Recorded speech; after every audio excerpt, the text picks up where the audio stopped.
welcome back to my channel. Today I am doing something a little fun and hopefully will help get us all in the mood for fall. I'm a fall girl. I swear, the kids go back to school, the pumpkin spice latte comes out, and I become happy. It's just, I love fall season. I grew up in California, and those of you who live in California know there's no such thing as a season. Christmas is like 80, you're at the beach in shorts. I actually kind of miss that, just side note. But I do love fall. So when I moved to Utah, there was like leaves changing, crisp air, like you could actually wear the cute, leggings with boots and sweaters, something you rarely get to do in California. So I really do love that season, and especially here because one, I get to actually experience it, but two, it's about the only season I enjoy in Utah. Summer is hot, winter is freezing, spring lasts like 2 weeks. So yeah, but I just love the season. So I kick it off, end of August and all the way through November, and then of course I have to give in and say it's winter. But I thought it would be fun to share with you my fall coloring books. Now, I have already done my video, the fall haul, and those are all the new coloring books that I have purchased specifically for this season.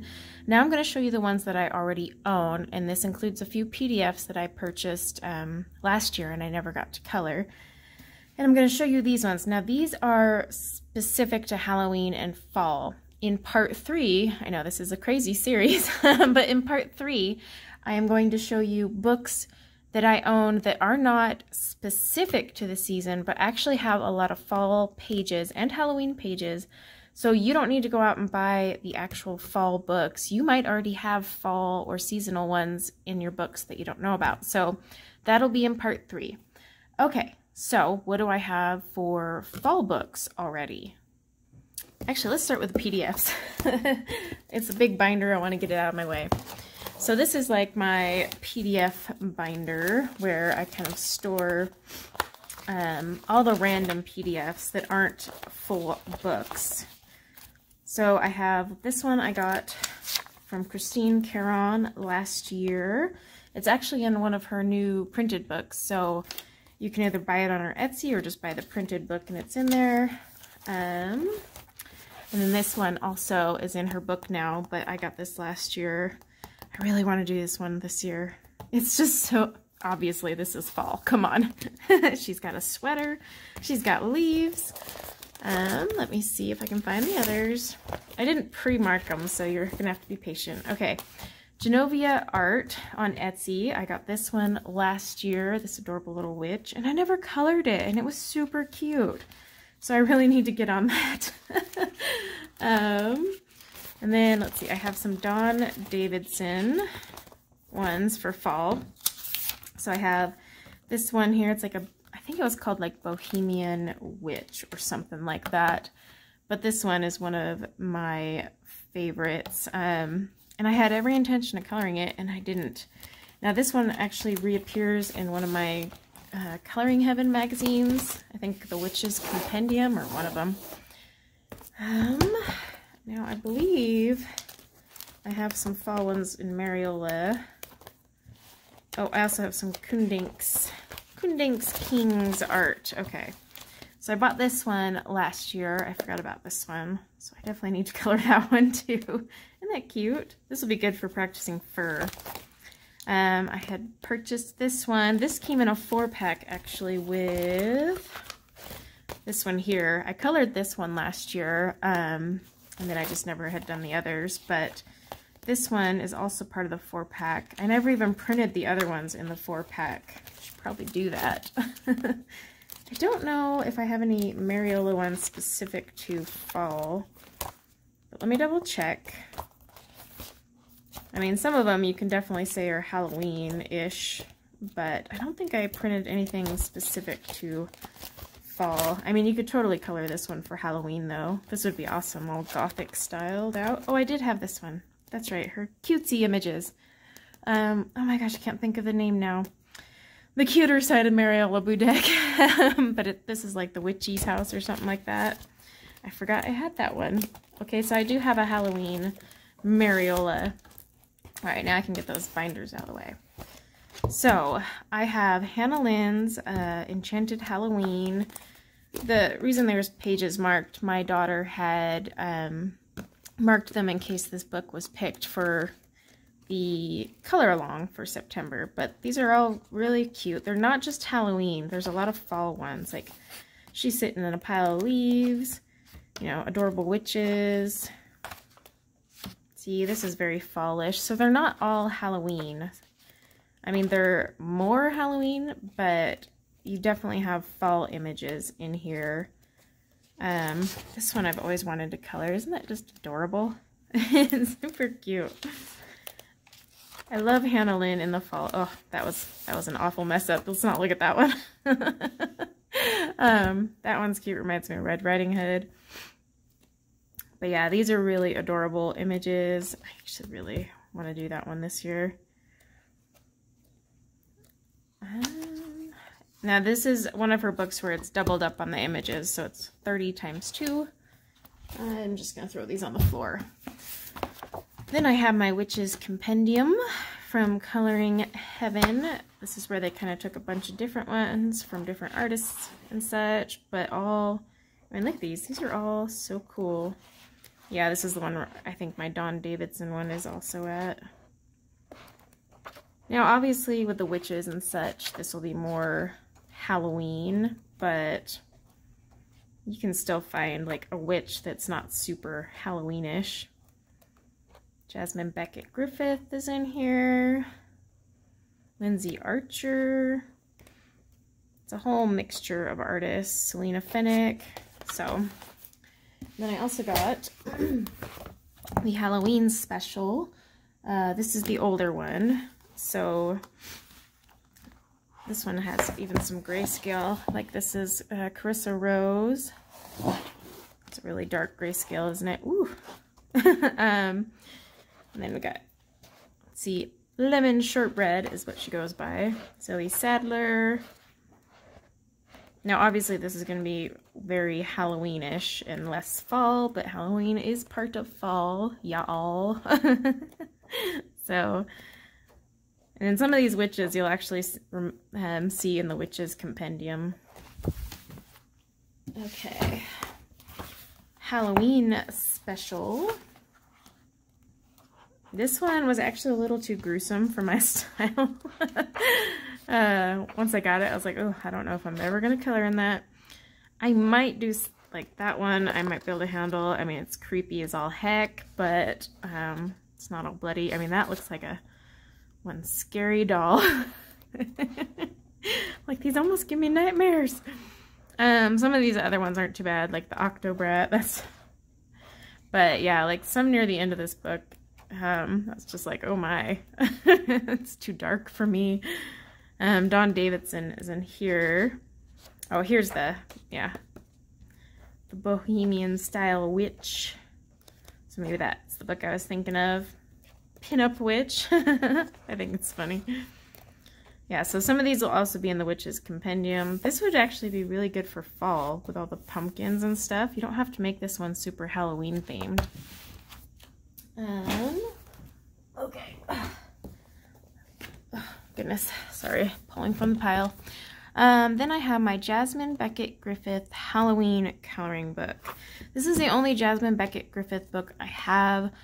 I really want to get her other ones, but I have been told by people who own her books, they used to be cheaper, and so it's really bumming. These are like 20-something a book. Now, that said, it's thick paper, it's nice cardstock, it's not create space, and you get a lot of pages, so that, you know, that is something to consider, but I've just been told, like, that they were way cheaper back in the day, so I'm like, oh, that sucks. So to get, like, her mermaid and fairy ones, I'm waiting for, like, a flash deal or something on them. Oh, I did that one last year. It didn't really quite turn out how I wanted, but there it is. But yeah, I mean, I actually really dig her artwork. I want to do more of hers this year. Now, this book is pretty Halloweenish, but there's some that are fall. Like, this could be just straight fall. Obviously, this is her Halloween book, so, like, this one would be perfect for fall. Just sitting all up in there. That one is just very Halloween, but they're all very pretty and cute. I mean, some are creepy too, I guess, but there we go. But yeah, it's a book I need to give more attention to. Okay. Nice Little Town Halloween. It's a Tatiana Bogema, I say it wrong every time, book. These are on Create Space paper, so you have to kind of keep that in mind. I colored that one last year using my Pro Color. I was really screwing around with Pro Color and trying to figure them out. Don't use Pro Color on Create Space paper. It's not a pretty sight, as you can see there. But yeah, I mean, these are cute images. I tend to buy her PDFs now because I feel they get really skewed in the printing process. And then, of course, you guys know I'm not the biggest Create Space paper fan, but I did buy that one.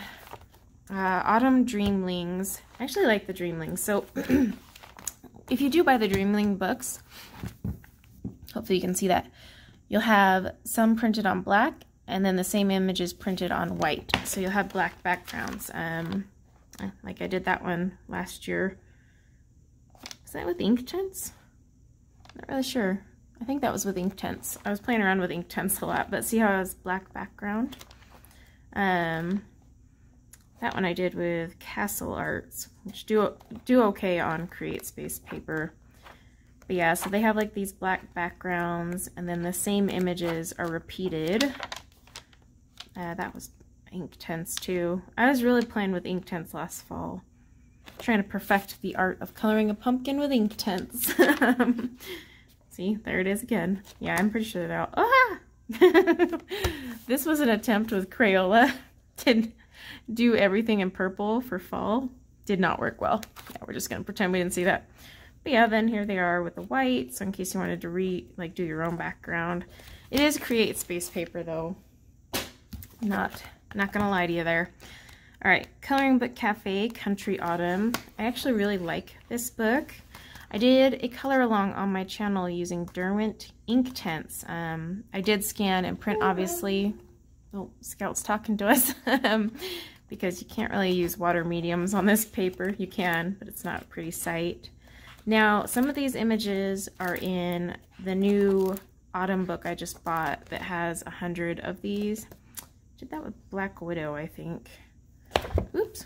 But yeah, I like the artwork. I really wish they would put their stuff on better paper. Now, you can buy these online and print them. It's just a lot of effort to print a whole book.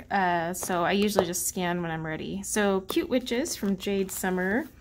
This book is really fun, and I actually plan to use it a lot more this year to do marker work. So, I mean, you've got everything that, some things are like super Halloween-ish, others are more fall. You got some, like, they're all just, well, cute witches. I know I colored that picture. Don't mind me. Oh, it's probably near the front, because this does repeat, like traditional. So you can, sometimes I'll just color one of them in here. See how we're back to repeating. Oh, I colored that one too. That was with the Black Widow Monarchs when they had come out. Black Widow does pretty well on Create Space paper. Yeah, I knew I colored that one. This is Black Widow too. Only thing is, I hate how they blend on Create Space paper. It just doesn't look the same. Okay, and then another one from Jade Summer. So this is a Halloween coloring book. This one is very basic in design, but this would be good for marker work.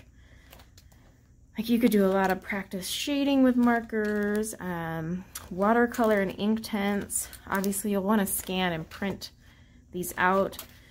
But yeah, they were a little too basic for me. In fact, I was thinking of giving it to my daughter because I think she would really enjoy that one. In fact, I'm going to set that off to the side as I'm like, here guys, check out this book. I'm giving it to my kid. But it was just too basic for me. This is also from Jade Summer, the Autumn book. Again, they repeat the images. I do love that they have the black backgrounds. That was with Inktense also. It's kind of, like I said, last fall I was really trying to perfect the pumpkin with Inktense.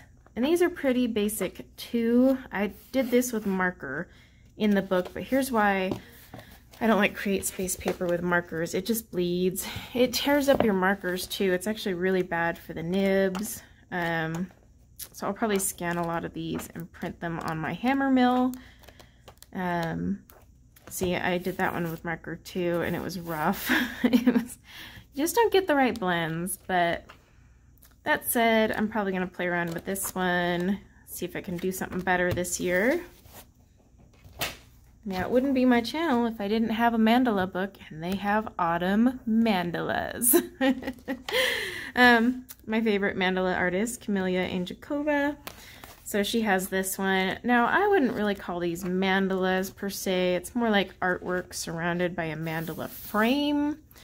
And I only do these with glitter gel pens. However, I do have Bic Intensity and Amazon Basic Sharpies that I'm going to start adding. So this was like gel pen, glitter gel pen. Now, I don't do mandalas to try and be artistic whatsoever. These are purely to erase the stress in my brain. I mean, look at all that glitter. Probably not going to show because the lighting's not so great. But these are literally to recharge myself. That one's actually really pretty. I do not do these with the intention of shading, being artistic, anything to that, like, I didn't even finish that one. It's literally to kind of get away from all that. That one's not too bad. And yeah, so I do glitter gel pens because the sparkles make me happy, and for some reason it's incredibly soothing. See, like this is all glitter gel pen. I wonder if the sparkle will still catch even though we've got the bad lighting hour in here. But yeah, I just do them for recharging my brain. All right, and then I have the 50 Halloween mandalas, also by the same artist. These ones are very Halloweenish. Some of them are really busy. I'm not gonna lie, this was not one of my favorite books from her. In fact, this book almost made me want to create my own Halloween mandalas. Because I was like, I love all her mandala books, but these could have been done so much better. Because like I said, it's just a Halloween scene or a fall scene with a mandala frame. Like I did color this one because I had some fun with some glitter gel pens there. But most of these, I'll be honest, I'm probably not going to color. They just weren't quite what I was expecting. I don't know, I'd have to really be in the mood. Just wasn't, yeah. I really liked this one though. See, this is the perfect like Halloween mandala style. So like she's got all this incorporated in here. Honestly, had she just taken that and like repeated it in the center or something, then that would have been more of a mandala to me. And I had a blast coloring this cover page. Who knows, maybe I'll draw up some of my own Halloween mandalas for you guys. Let me know if you'd be interested. I used to draw mandalas. I can do it. Alright, so this was my first time trying one of Camelia's miniature books. I did the 50 Autumn miniatures. And these aren't too shabby. They're a lot like Jade Summer, very basic. I did this one with Copics when I had first gotten them. And it just bled. Like you see a lot of bleeding. I had problems getting these colors to blend. And it wasn't the markers, it was the paper. It soaks in too fast, so you can't push it and move it around. Oh, that said, it didn't turn out awful, but it didn't turn out great either. But yeah, these are very similar to Jade Summer. You know, very basic images. I mean, of course, I've seen people turn these into very complex images too. So don't let the word basic throw you off. I did that with Castle Art. I was trying to practice my pears and apples. But yeah, I'll probably color in this one. I've actually seen this one done. I can't remember who did it, but it doesn't even look like this anymore. They took this line art and just, yeah. The water was realistic and it was like all toxic and scary. I mean, it was cool. I can't remember who it was. Shoot, maybe someone will remember. But yeah, I don't buy her miniatures anymore because I just felt they were too basic. Okay, Rita Berman's. You know, I took German in high school for 3 years, and I can't remember things. I know what mine means. My Herbst Spatzelgang. Oh my gosh, I need to. If my German teacher was watching this right now, probably like, what on earth? But so this is. I love how. This is kind of like a checklist of what you need to buy in the back, because see, it has the ISBN number and everything. You're like, oh shoot, need to buy those. So this is her fall one. Tons of cute images. I mean, hers do have that Zen doodly feel to them, but they're really fun. I've seen so many awesome pages done out of here. I don't think I colored a single page in this one either. It's just sad. But yeah, I mean, that looks gorgeous. But these are all very fall. Ooh, that one would be fun to do. And yeah, ooh, that one too. Nifty, nifty. And see, like these pattern pages. Some of them are just too much for me, and you probably won't catch me ever coloring them, while others I will. But yeah. So that is all of my specific fall PDFs and coloring books. Now, why am I showing you all of these? I kind of explained in part 1 with my fall haul. These are basically going to be my focus for the next couple months. I'm not going to pick pages and do traditional TBCs. Now, I may pick books that I'm going to focus on that month. I may not. I'm still kind of on the fence. So I've shown you all the new fall books. And now you've seen all my Halloween and fall books that are specific for that season. Now we're going to move into part 3, which is actually going to be quite long, because I'm going to show you all of my coloring books I have that have fall related scenes in them that can be colored. And a reason I'm doing that is because if you want to do a buddy color with me, or you want to just celebrate the season with me, I don't want you to be like, I need to go buy a specific fall book, because you don't. A lot of your coloring books you already have fall pages. You just might not have noticed or didn't realize their potential, because a lot of pages can be turned into fall pages. You know, if there's leaves and trees, just make them orange. You know what I mean? Like, you just gotta think out of the box. So that's what part 3 will be. They will not be fall specific books whatsoever. And I kind of want to show you guys some of the fall-ish pages you could pull from those. And then as a whole compilation of parts 1, 2, and 3, those are what I'm going to be focusing on the next couple months. So you'll be seeing those just in my completed pages. And that's why I'm thinking you won't be seeing a lot of TBCs from me from now through November, because I'm kind of showing it to you all now in a big collection series. Now, this is not replacing my actual collection video series that I've also started, because I'm doing those by author, author or brand, I should say. So keep an eye out for those, but this was specific to fall, and I will actually repeat this come winter and Christmas, and then spring and summer. So I think I'll be doing it for the seasons for you guys, because it's kind of fun to show you the new ones I bought for the season, part 2 being the specific ones I already own for the season, and part 3 showing you the hidden ones you already have for this season. Seems repetitive and a lot of work, but you know what? It kind of also helps me shop the books I already own and be like, oh my gosh, I didn't even think about this one, or I can still color in this one. So it kind of revives my interest in my books. So I highly suggest, even if you don't own any of these, for fall, join me in that challenge. Go through the books you already own and find some fall pages. There may be a hashtag coming for that, actually, to see what we can do. But I will see you in part 3, where I show you all my non-fall specific books that I think you guys will enjoy. Until next time, take care.